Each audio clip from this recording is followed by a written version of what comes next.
ગયા વર્ષનું નુકસાન હતું ખેડૂએ ભોગવ્યું. પાછું આ વર્ષે અત્યારે સારું તો છેલ્લે અત્યારે મગફળી છે, કપાસમાં છે, તલમાં છે, એમાં અમુક તલ વટાઈ ગયા, અમુકને ઊભા છે, કોઈ જાહેર છે, કોઈ વાટીને મીક્યા. એ બધામાં ખાતર હતા વરસાદ. એટલે અત્યારે આ 2 દિનના વરસાદમાં નુકસાન તો અત્યારે 40-50% ખેડૂને બધા ખેડૂત નુકસાન તો છે. પોરના અમે ખેડૂતોએ ફોર્મ ભર્યા છે, એની સહાય અમને મળી નથી.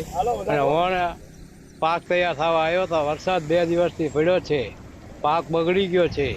તળ વાટીને મૂક્યા છે, તળ ખંચરવાના હતા, કાળા પડી ગયા, શામ થઈ ગયા. મગફળી તો મગફળીમાં પાણી ભરાઈ ગયું, પાકી ગઈ હતી, પણ હવે ઉપાડી તો હળી ગઈ અંદર, મગફળી સડી ગઈ છે. ને સરકાર અમે સહાય ચૂકવતી નથી. કપાસ વેચવા જાય તો વેપારી મારે 800 રૂપિયા, 850 રૂપિયા મણ માગે છે. પડી ગયો એટલે કે ભાવ નથી આપતી સરકાર. અત્યારે પાછળનો વરસાદ થતા એવું છે કે કપાસમાં બહુ મોટી નુકસાની છે. જે આવેલો ફાલ ખરી ગયો અને જે જીંડવું ફાટી ગયું હતું એ કપાસમાં કાળો પડી ગયો. એના હિસાબે ભાવમાં આમ તો એ ભાવ નહોતો, અને જે કાળો કપાસ પડી ગયો એટલે ભાવ નથી આવવાનો, એ ફાઇનલ વસ્તુ છે. એટલે બહુ મોટી નુકસાની છે. 48 વીઘાના કપામાં મોટી નુકસાની આવવાની છે.